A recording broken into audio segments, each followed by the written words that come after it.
A mission is the why of a school district, and great leaders have clarity in their why. A new superintendent should consider being really clear in defining their why immediately instead of focusing too much attention on the what or the how. So, first, you must learn what the current mission of the school is. How long has it been the mission?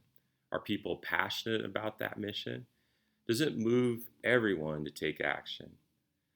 Can you be passionate about the current mission of the school? And then what role does that mission play in carrying out the facilities? Effective leaders are so passionate and clear about their why that they're able to inspire others to take action and become loyal followers. They center all of their actions around in the organization around that why.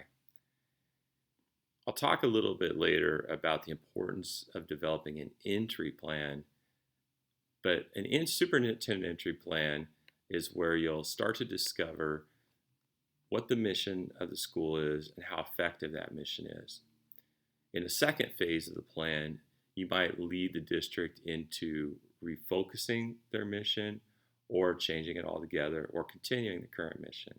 But according to Jim Collins, all great organizations that exhibit sustained excellent performance over 20 years had level 5 leaders. And one quality of all level 5 leaders exhibited was having a personal will for their organization's mission.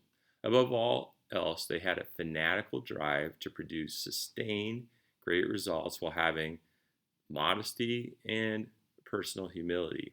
They show a workmanlike diligence in getting results aligned to their mission and why, and they take full responsibility for any disappointing results. As a superintendent, you should ask the following questions. How does your current facilities support your mission? What do your facilities need to become for them to fulfill the mission of your school? In Blair, our mission is where all students learn. For me, this means that all students know how to learn and that they can take control for setting goals, to monitor their learning, and that they expect to have great opportunities to practice that is deliberately aligned to challenging them.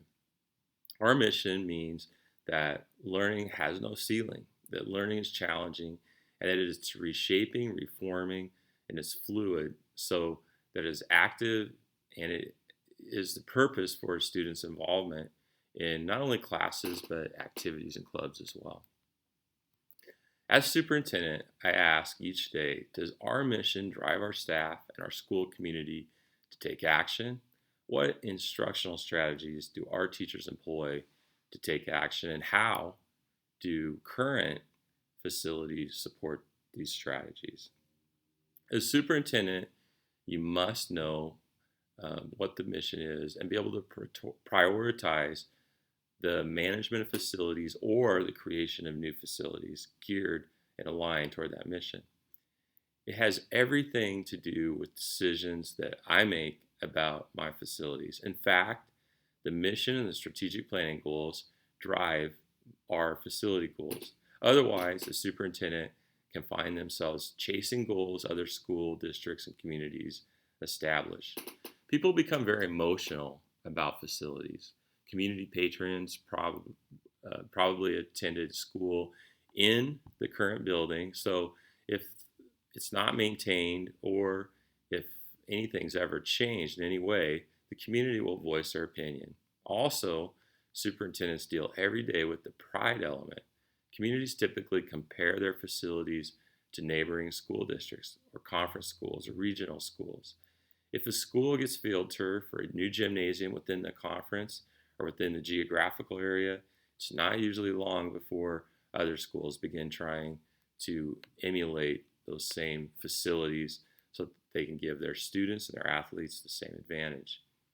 If a neighboring school develops a STEM program or a career education program or replaces its auditorium, again, won't be long until there's pressure to offer the same facilities or the same programs. So as superintendent, it's important to develop a plan to measure success. Jim Collins said that businesses are measured by their profits, but he recommended that schools be measured by how effectively they deliver on their mission and how and what kind of distinctive impact they can make within their community using their vision. In his book, Drive, Daniel Pink shared research supporting that once all basic needs are met, employees are motivated by autonomy, striving for mastery, and having meaningful connections to the organization's purpose. If the superintendent is successful at connecting all internal stakeholders to a larger purpose or mission, research indicates that their employees are going to be more engaged, productive, happier, and even healthier. Positive psychology researcher Mihaly Csikszentmihalyi found that people are much more likely to reach their flow state at work than in leisure due to the structure of clear goals, immediate feedback, and especially if they're challenged to match their abilities. He found the single greatest motivator is making progress at work. So, as a new superintendent, how can you develop a mission around your why, around a passion that inspires others? How can a superintendent start everything they do with their why and inspire action instead of using checklists or external motivators that more manipulate than inspire action? And how can you produce predictable results in places where such results may have just been assumed before or been random or even happened presumably through luck? How can you gain and inspire loyal followers that will take action to deliver superior performances and make distinctive impact over long periods of time? One example of an organization who has identified a mission that is compelling and draws loyal supporters in an almost cult-like fashion is Apple. Apple's mission is really simple. It's challenging the status quo. Everything they do is about making their employees and their customers believe in challenging the status quo. One of Apple's slogans through the years that led to one of the most effective marketing campaigns was "Think Different." Research would predict that an effective school that reaches sustained greatness over 20 years or more will have a superintendent that embodies level 5 leadership and can share clarity about their mission or why of the organization, and then inspire others to take action and ongoing efforts for continued improvement. Building new schools or renovating existing facilities takes buy-in from the school staff. Students, parents, administration, the school board, and the community all believe in supporting a superintendent that has clarity in their mission. It begins by defining your why or mission and getting your community to believe in your mission. It takes showing why a new facility or upgraded facility is needed to fulfill that mission. A superintendent should lead their school district in developing or redefining their current mission by creating a clear and compelling purpose. The mission should focus on a commitment to ensure that all students are having success. If you build the correct mission, more students will choose to be engaged and participate in academic and activity programs. For a mission to be shared, it should be co-created and not sold by a superintendent. It should be a created process that engages others. Begin by recruiting a guiding coalition team or a team that has a collective interest in developing the mission. This could include key stakeholders, community members that are influential, parents, teachers, and other staff members. Choose people who your school community would be inclined to follow, and let the guiding coalition develop the goals for developing the mission statement. Dr. Robert DeForest says you should build consensus on the census that you have established. So you want to make sure that your mission is one that everyone can embrace, that they can live with, that they can endorse, and that all agree no one is going to sabotage. Ensure that all points have been heard and solicited, and ensure that the passion of the group is evident to even those who might oppose the mission. A superintendent needs to develop policies, procedures, systems, and facilities to support the characteristics that are consistent within your mission. Create a process to monitor these conditions and goals and invest in or shift resources to support the mission, including facilities. It's important to ask essential questions. What skills, behaviors, and knowledge do you expect all students to show and do? And how will you know when students reach that proficiency? Also, how do you support students when they are not reaching target skills, behaviors, and knowledge? And how do you challenge students to excel? Your facilities should support the answers to these questions. Next, you must work to establish a vision.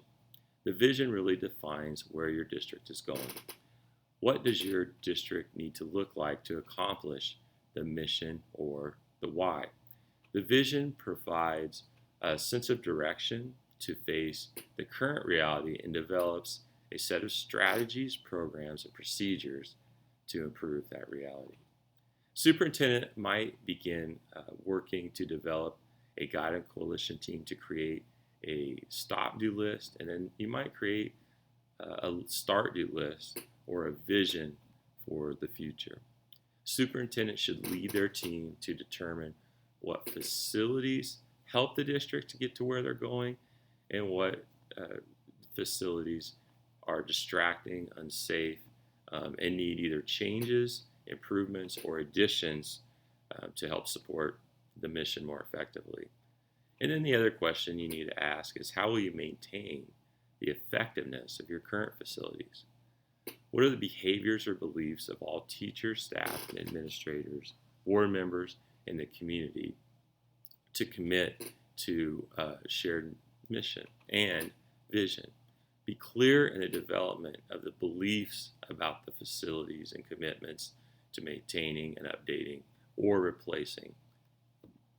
As superintendent, you must involve the school community. You got to listen to their needs and help them understand their purpose and what behaviors or commitments they need to make to invest in maintenance, updates, new facilities. Engaging staff will help make them happier and more engaged, more productive, more creative, and enjoy autonomy in their work. I talked earlier about the importance of a superintendent entry plan. When a new superintendent is hired, it is recommended to implement a new superintendent entry plan. There are two significant phases in that entry plan. The first phase is learning phase, which consists of about 90 days. The second phase is leading the district to develop a 5-year strategic plan based on the needs, the wants, the priorities, the strengths identified during the learning phase. So during the learning phase, it is advised to visit face-to-face with the community and internal and external stakeholders as much as possible. These meetings could include stakeholders such as students, parents, teachers, staff members, bus drivers, community patrons, business owners, and make sure that you represent, or that all underrepresented groups within the community are represented and have the opportunity to provide you input. A new superintendent needs to make sure that they get input from minorities, older adults, affluent patrons, and everyone from the community. The new superintendent should develop a standard list of questions and schedule meet and greets or interviews, individual interviews, or group interviews, or focus group sessions with all stakeholders. It's also important to use a survey instrument to collect input about the school district from stakeholders. One of the key questions you will ask stakeholders is about their perceptions about the usefulness, quality, efficiency, and safety of the buildings and grounds. The new superintendent will also collect data about all buildings and grounds during the learning phase of the strategic plan. The new superintendent should interview and visit facilities and grounds. They should interview the director of maintenance and the custodians and principals at each of the buildings to discuss, in particular, facilities. The cost of replacing major capital items is very expensive, and it requires long-range financial capital forecasting. So one of the areas you're going to evaluate as part of phase one, the learning phase, the entry plan, is to determine if a capital forecast is in place or if one needs to be developed. If a new superintendent does not have expertise in assessing the building and ground areas, there are several options that they can use to support them in conducting a thorough needs assessment. A superintendent can hire a consulting firm to conduct a survey. Know that the cost could be anywhere from $5,000 to $60,000, depending on the size of your school district and the scope of the work. Some architects will assist in facility planning. Some do it for no cost under the condition that they're guaranteed future contracted work. A benefit of hiring an outside entity to conduct the survey is the results will be impartial. Self-assessments can lead to biased opinions and more reserved recommendations. So if you don't want to offend internal stakeholders, it's important to use an outside opinion or in the form of a consultant or volunteer. According to Bauscher and Poe, James McConnell from Stanford has developed a simple research-based survey technique that a superintendent can utilize when conducting a needs assessment. There are 4 stages that they talk about, Bauscher and Poe talks about a system should consider.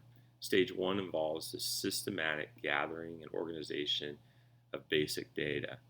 During stage 2, a professional interpretation is made about the data, and all data that has been collected is then interpreted and evaluated during stage 3. Then conclusions and recommendations are made for the school district to follow. A new superintendent is a fresh set of eyes. They're unbiased. This can be advantageous when conducting a needs assessment as part of the evaluation of building and grounds. The needs assessment should serve several purposes. It should evaluate the perceptions and attitudes about the facilities and facts. It should evaluate the effectiveness of your mechanical systems. Look for inequalities in the school, such as locker room sizes, and it should consider safety concerns. According to Bauscher and Poe, here are some questions that you might consider evaluating when conducting a needs assessment. Which schools could be expanded? Are there buildings that might be remodeled? Which buildings need to be modernized? What is the maximum amount of money that a school should spend on each building? And what is the enrollment capacity? Is there room in the building for more students, or is the building at capacity? School budgets and finances go really hand in hand with building and grounds programs. Healthy school finances provide equal opportunities to maintain and improve facilities. The needs assessment should include the following questions to assess a district's ability to maintain and invest in a major capital project. Is there a depreciation fund? And if so, how much is in it? How much money is in the special building fund? What is your district's total taxable valuation? How much does 1 penny levied against the property tax equal? What is the district's total levy, including the general fund levy, special building fund, and qualified capital purpose fund? And in Nebraska, it needs to be $1.05 or below. And how much is traditionally levied for a special building fund. What percentage of the overall general fund is dedicated to personnel wages and major expenses, and what's left over for a maintenance budget or for the replacement of capital items? Are there building bonds? And if so, how many cents is levied each year toward that building bond, and how many years do you have left to pay on the bond? How efficiently is your school district staffed? What is the student to staff ratio? Are there education programs and activities appropriately or inappropriately funded? And what is your cost per pupil based on your average daily membership, which is probably most important, or your average daily attendance? So at a minimum, a superintendent should conduct a building evaluation annually using some sort of format. The building condition evaluation form is a very popular form that's used in many states. The BCEF would be a good tool to use during the learning phase of the superintendent entry plan because it evaluates the most important areas, the most costly areas to replace in a building, like the internal structures, the mechanical systems. It evaluates the safety needs of a school and also has a formula for evaluating the exterior. The BCF form provides an adjusted score that considers also how suitable places are and the accessibility and functionality of a school. The exterior is by far the most expensive part of the building, and so special care should be taken in providing a thorough evaluation. You should look for cracks in the foundation or in walls, and if you see any serious concerns, you should immediately contact a structural engineer. And if you want a more accurate cost assessment than what a BCEF can provide, it's important to contract with either a construction manager firm or architect or consultant. The exterior includes such things as the roofs, the windows, the doors, and the walls. Also, you might consider the foundation. Doors and windows wear out fairly quickly in a school, especially if they're not industrial or purchased at an industrial level. The next most important area of a building to think about is the mechanical systems. This includes your cooling system, your heating system, and your ventilation system. It's important for a superintendent to understand what type of heating system, cooling system, and ventilation system is used within your school. If you need assistance, you can contact the vendor that the district bought the system from, especially if it's under warranty, or you might contact vendors that are looking to sell systems in Nebraska.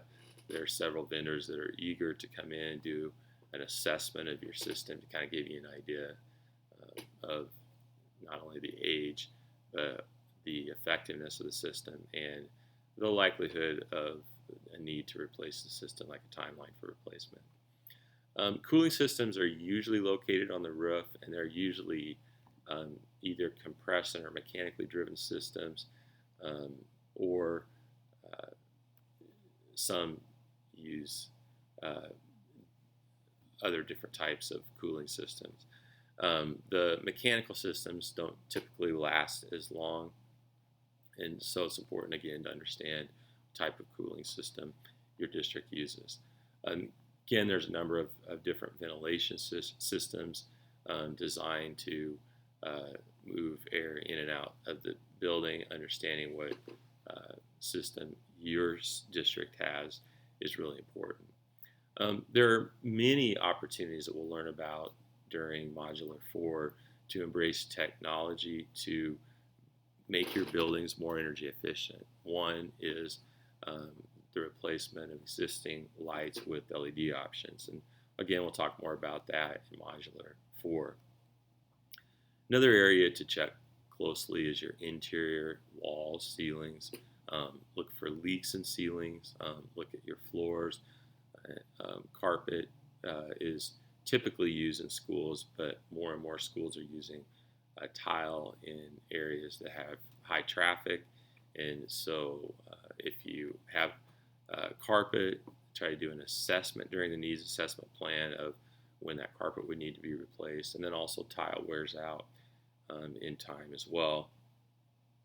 You want to evaluate closely your sinks, your plumbing areas, anything related to restrooms, science labs, ag or animal labs, so on and so forth. Take a look at the age of your gymnasium bleachers and scoreboards. Be considerate of seating and sound systems and the condition of your auditorium. Those are other high cost areas. And then also you want to look at the safety of buildings. And has your district added outside and internal cameras? Is there interior door locks, or is there a need for interior door locks? And you want to check the illumination of your fire exit signs and make sure that those are working properly. The BCF report can provide a formula to determine how much money is necessary for building or upgrading your facility to reach a good condition. It's just a simple, quick form that you fill out a rubric for, and then you'll come up with a percentage score that can be converted to a decimal or, and then to a percent. So, for example, if you've conducted the BCEF walkthrough of a building, you might get a score of, let's say, an 84. You convert that to 0.84, or that 84% of your building is sound. When you subtract 84 from 100, you get the percentage of the building that needs to be renovated to get the building back to a good condition. Then you would multiply that number by the square footage. And so, for example, if a building is 100,000 total square foot, then when you multiply it by the 0.16, for example, you've subtracted 84 from 100, and you've got the number the 0.16 that needs to be renovated, and then that would equal, in a 100,000 square foot building, a renovation area of about 8,000 square feet. Then it's important to learn what the local costs are to renovate a facility.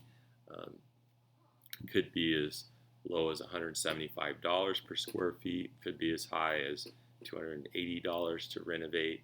You take that renovation square footage times the square footage that needs to be renovated, and you'll get a number. So in the example that I've provided, let's say that it's $200 to renovate 8,000 square feet. You multiply it, and then you get the amount necessary to get the building back to a good condition. Again, as part of the needs assessment or an annual evaluation of the building. It's a good, quick process that, again, is required in some states and that many school districts use to do a buildings assessment.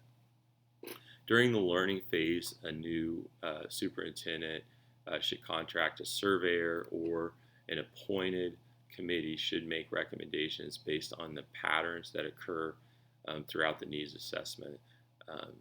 They must take a clear position, either in favor or be neutral, according to Bosher and Poe.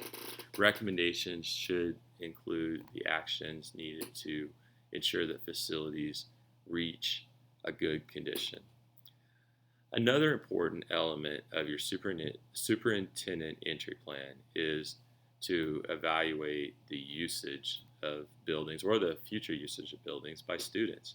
So you're going to want to conduct a real thorough student enrollment evaluation, and you're going to want to assess the current participation of student enrollment.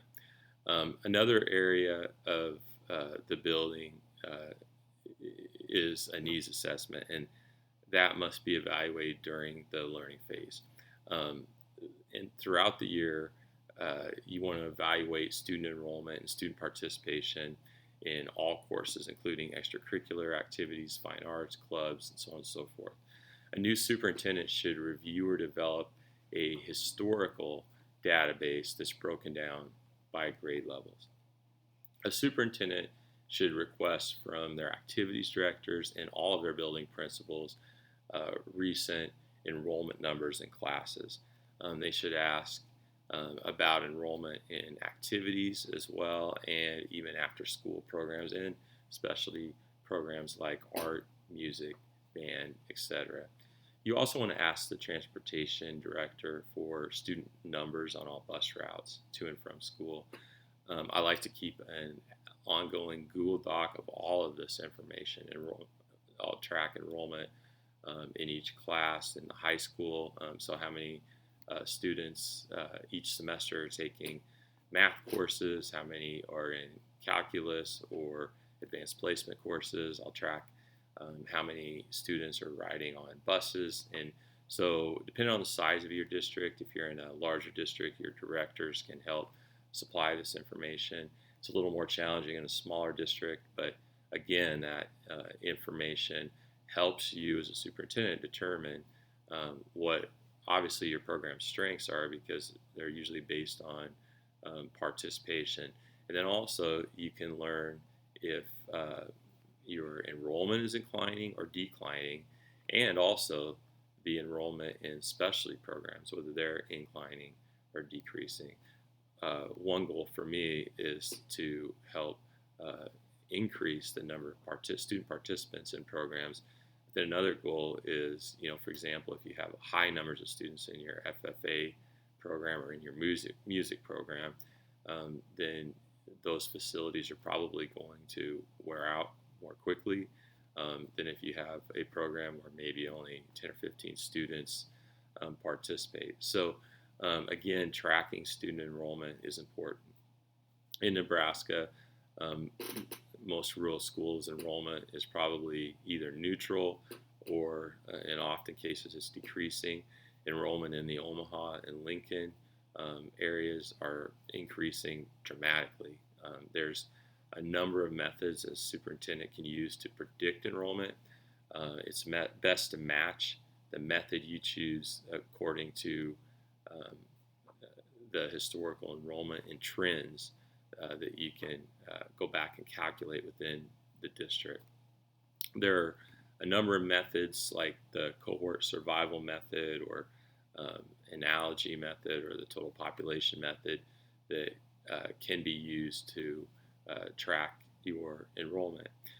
I've used the analogy method to predict our current enrollment growth, and the analogy method is based on neighboring school districts, and it's the average growth rate for your neighboring school districts. One district that I monitor closely is Bennington. They're our neighbor to the south, and they're seeing rapid growth. I've talked to their superintendent, Dr. Hawk, about their growth, and it increases at 7% per year in kindergarten and 5% in grades in the elementary grades, and then it kicks up again to around 6% in 7th grade and back down to 5% the rest of middle school. Then he sees an increase each year of 5% in 9th grade, and then it tapers off the longer the students are in school. Elkhorn's another neighboring district that's exploding in our area. So I use those growth elements to predict the fastest growth that we could expect. But you need to go further in your district if it's growing or if it's declining, and understand what the potential growth or decline might be. Like, for example, in Blair, there are currently 190 lots available for construction. So I'll work closely with the city administrator here in Blair and local developers to try to understand what the goal is in the community. And right now, their goal is to provide dense housing opportunities similar to what's being built in Elkhorn and Bennington. Of course, there's some challenges in our community to providing um, as much density, a lot of it due to city infrastructure. But over the past 5 years, we've averaged in Blair 25 new homes constructed each year. Last year, 37 new homes were constructed, and we've also seen a decline in the median price over the last 5 years. 5 years ago, the average was about 250,000, and the last couple of years, it's dropped to 228,000, and that's as a result of goals by the community to push for more workhouse um, housing opportunities. There's So this information is used to forecast future enrollment. Again, the analogy method is one that I use. I also have tried to understand aspects of the georeference data, and that's um, the potential for growth within a district. And again, you have to work with your city administrator to understand what areas of your community are zoned certain ways so that you can predict the houses that will be constructed throughout the community. You also need to understand, and I use the U.S. Census report, the family composition of each of your houses. So, for example, in our community, it's a 2.75 factor with about 1.5 being adults in every house, and about 0.8 being preschool age students, and 0.75 being elementary, and then a higher number in the high school, 0.2, and about the same number in a house is middle school.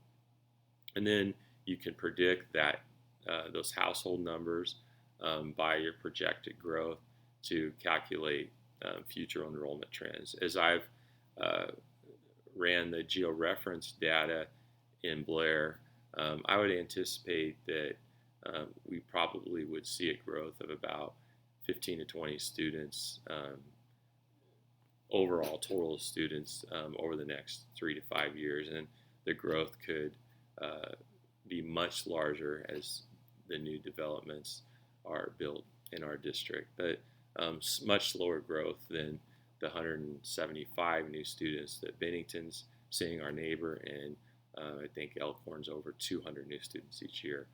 Now, the most popular method that most schools use is called the cohort survival method.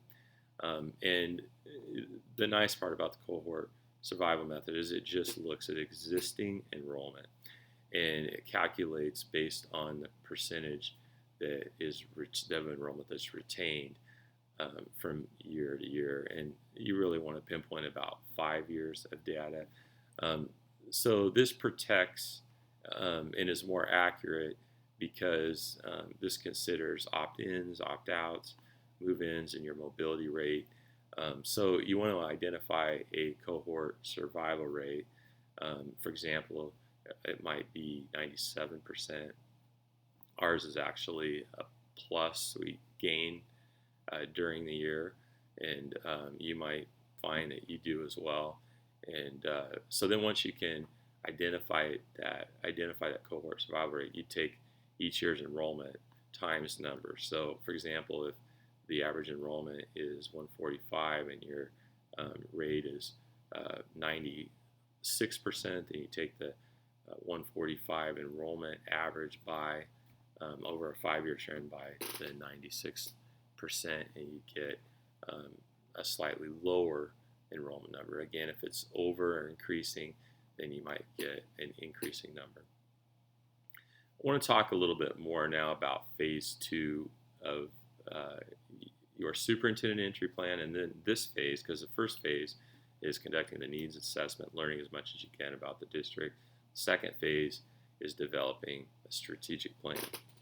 I want to touch on, with new construction or any major capital projects, you're probably going to retract back to a lot of the processes that you use in the superintendent entry plan. So it's important as you enter a new school to carefully plan out those first 180 days, the first 90 being the learning phase, the next 90 being the development of your 5-year strategic plan. You want to develop first a capital forecast. This is called a long range plan, but when you think about a capital forecast, you consider all of those items that are high cost, like buses, replacement of roofs, floors, mechanical systems, so on and so forth. And you want to map out when it's likely that those items would need to be repaired and replaced over the next 30 years. You consider technology, field turf if you have that, lights, stadium lights, bleachers, auditorium lights, all the different equipment and projects within a school that you might foresee replacing would be in a capital forecast. And again, I like mapping that out over a 20, 30 years because then you can map out your school budgets over the course of that time too, so that you can allocate appropriate funds during the year that you would predict it necessary to replace a big item.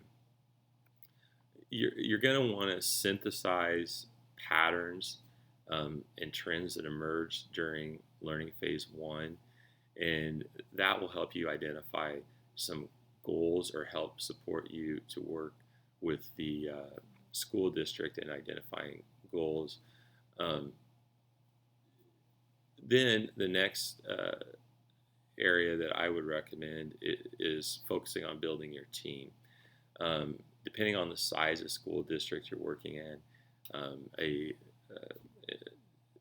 if you're in a large district, you might have a lot of assistant superintendents or directors that are part of your team. In a smaller district, you rely more so on principals. But one of the teams that's critical is a district building and grounds committee. And then I also like to add technology and transportation with that committee. Those could be separated out in a district that's extremely large. But I will identify board members who either have interest or expertise in, and I call it building, grounds, transportation, and technology. And then we meet once a month to discuss really the capital forecast and our strategic planning goals. Then we monitor the ongoing maintenance and conditions of our facilities. Included on a internal team is the director of transportation, the director of maintenance, director of technology, or again, maybe it's a principal that has some expertise in those areas, custodians. But I also have an internal team. We meet every other week, and again, we're building that long-range capital forecast because it's fluid. It's changing all the time depending on what's happening with your mileage, your usage, maybe on buses or the usage of facilities. And then, of course, the 5-year strategic planning goals that you're working to develop, those don't change. But again, the capital forecast helps to support the priorities for your 5-year strategic planning goals. So again, 2 groups that meet, and there is some overlap with the groups. I invite my director of transportation, technology, and building and grounds or maintenance to give presentations and to plan with our school board district BG-T&T committee. And then, as I said, every other week, internally, our district team meets. We regularly do or annually do thorough visits of each school. The materials that you could use, you should develop an assessment model that you'd use, and the materials are linked in your number 2 discussion and in your assignment for the week. But at a minimum, I would say the district internal team should meet weekly, at a minimum 2 times per week. If you can meet weekly, great. And then from a district school board level, I believe it's important that that BGT&T committee meets once per month. Now, if you're in the middle of a major project, like we were just completing a $10 million improvement bond project in Blair, then you would add that to, you might need to meet more often.